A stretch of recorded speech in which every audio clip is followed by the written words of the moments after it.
From Russia with Love. Even though it was the fifth book in Ian Fleming's series of novels, the producers chose to film it second because it was on President Kennedy's list of 10 favorite books. If that isn't a reason to adapt a book to film, someone please tell me what is. It starts right off the bat with Sean Connery reprising the role of 007, lurking about the yard of some mansion. He doesn't make it very far when an assassin named Red Grant, played by Robert Shaw, gets the drop on him. It's revealed that this is a decoy who just happens to be wearing a very convincing mask. This sets up the subplot in which SPECTRE wants to get its revenge on Bond for killing one of its operatives, Dr. No. This is one of the few entries that actually makes a connection to its preceding film. The mastermind plotting the whole thing, a master chess player named Kronstein, even references Dr. No's defeat. As an added refinement, I think that SPECTRE will probably have the chance of a personal revenge for the killing of our operative, Dr. No. This opening sequence would start a long tradition of prefacing the film before launching into the opening credits. The titles start, and we get another Bond tradition, the movie's theme. With the exception of Dr. No, every Bond film has a signature theme devoted to it, usually performed during the opening title sequence by a famous musician. Then we're introduced to the film's chief villains. As I said, Kronstein is the mastermind moving all the pieces. It's no coincidence that they use a chess game to introduce his character. We also meet the head of the SPECTRE organization, a man never seen in this film who for now is called Number 1. In later films, he's revealed as Ernst Blofeld. It might be interesting for some to know that while his voice was actually dubbed over, the actor sitting in the chair is none other than Anthony Dawson, who played Professor Dent in Dr. No. Today, this is an old movie cliché. Think of Dr. Claw from Inspector Gadget, and of course, Dr. Evil. Look what you did to Mr. Bigglesworth! The unseen guy in the chair who does nothing significant other than pets his cat throughout the whole film. He makes a chilling analogy about SPECTRE here. Siamese fighting fish, fascinating creatures. Yes, they're stupid. Except for the occasional one such as we have here, who lets the other two fight. While he waits until the survivor is so exhausted that he cannot defend himself. And then, like SPECTRE, he strikes. I find the parallel amusing. Then we meet probably one of the most wicked, sinister bitches to grace a Bond film, and that's saying something, Rosa Klebb, played by Lot Lenya. It's revealed that she's an ex-Soviet colonel who's defected to SPECTRE.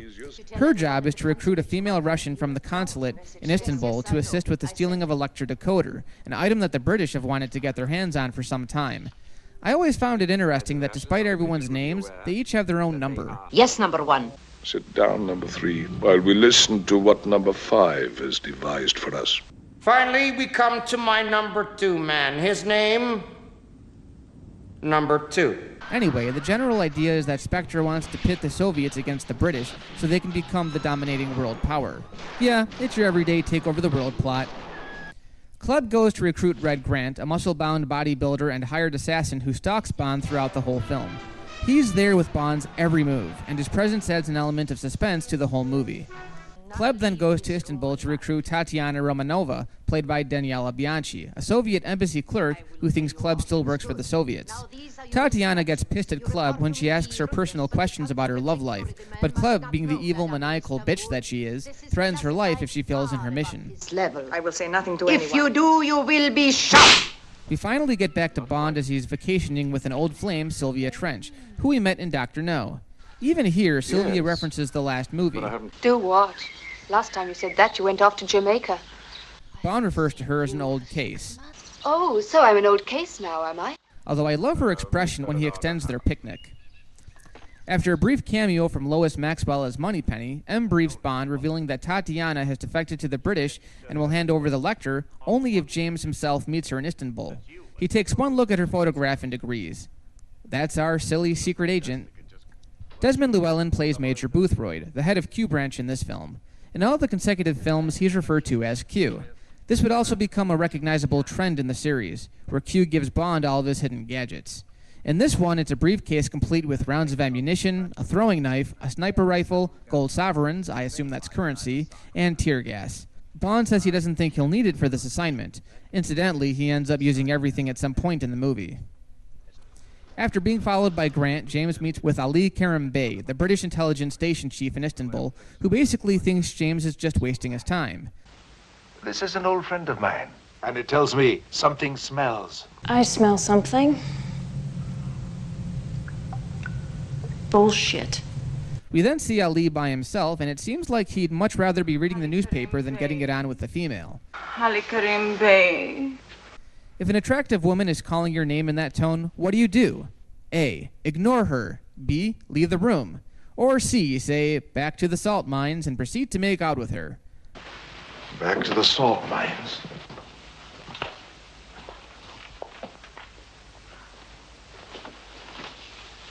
Ding, ding, ding. Anyway, his office is bombed and he suspects that it was a Soviet attack. They row a boat over to a secret hiding place where they're able to spy on Soviet intelligence, and Ali recognizes a Bulgarian assassin named Krylenko. He suggests that James not stay at the hotel, and instead they go to a gypsy settlement where we get treated to a pointless fight between two gypsy women. Pointless, but entertaining.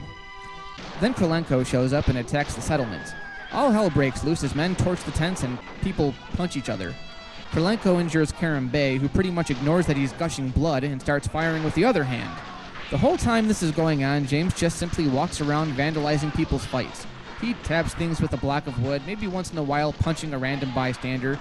Grant is just waiting in the wings and even saves James' life.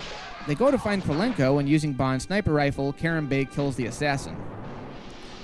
Then Bond gets to his apartment where the beautiful Tatiana Romanova waits for him, naked, underneath the bedsheets. Keep in mind that neither one has met the other. Okay, I know he's James freaking Bond, and at the time, every woman desired to be with him. But a beautiful, naked woman you've never met is just waiting for you in bed?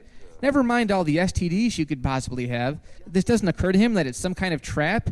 Even if women are his weakness, he's a British agent. Tell me the fate of British intelligence is in the hands of someone a little more, well, intelligent. And of course, Klebb and Grant are filming the whole thing. Bond and Romanova orchestrate a rendezvous at a Turkish museum, the Hagia Sophia, where they can safely exchange the floor plan of the Soviet consulate. A man with glasses, who's been following Bond since his arrival in Turkey, attempts to intercept the floor plan when Grant once again steps in, killing the man and allowing Bond to prevail. After British intelligence gets the description of the lecture, Tatiana, Bond, and Karim Bey invade the Soviet consulate and steal the decoder. I love the scene where they try to make their escape through the sewers, only to be headed off by rats. Now you tell me that didn't inspire Dr. Jones' fear of rats in Last Crusade. He never would have made it past the rats. He hates rats. He's scared to death of them. They board a train where Bond and Tatiana pose as a married couple. Karim Bey is killed, and James gets raw with Tatiana, who even after getting slapped, refuses to say anything but, "I love you." I know I love you, James. I love you. Just tell me. I love you, it's true. When they make a stop, James walks past the exterior of the train as Grant follows him from the inside. James meets up with Karim Bey's son and tells him to have British intelligence send someone from Station Y to intercept him at Zagreb. Of course, Grant hears the whole conversation and poses as some guy named Nash from Station Y. He drugs Tatiana's drink, knocking her out, and then confronts Bond, falling into the mistake that every Bond villain makes, revealing all of his plans before taking him out. Oh no, I've seen way too many Bond movies to know that you never reveal all the details of your plan, no matter how close you may think you are to winning. Grant makes the mistake of opening Q's briefcase, releasing the tear gas. What did Bond say at the beginning of the film? But I shouldn't think I need it on this assignment, sir. Together, Bond and Tatiana make their escape in Grant's truck when they're pursued by an enemy helicopter. Like the car chase in Dr. No, it's an exhilarating sequence. The passenger arms a grenade, but Bond uses his sniper rifle to take him out, allowing the grenade to blow up the helicopter.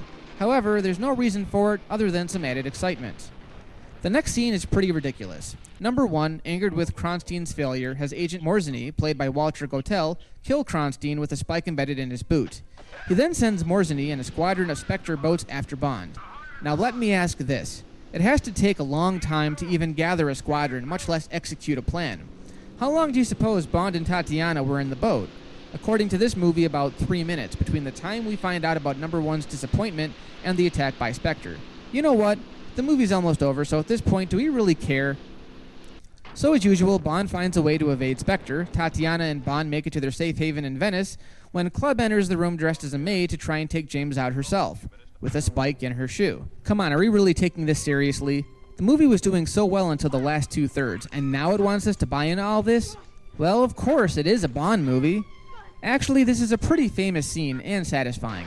Bond and Tatiana share a kiss on the water, James tosses the film that was going to be used to exploit him, and we roll the credits. Speaking of which, here's another tired staple of the franchise, the proclamation that James would return in another movie.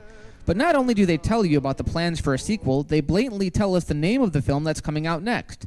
That's kind of like at the end of Back to the Future Part 2, where we get a trailer for Back to the Future Part 3. And what if the film, for whatever reason, flopped? Do we get an apology? Anyway, that's From Russia with Love. As much as I tore into it, it's actually a really good entry in the series. Many consider it one of the best entries.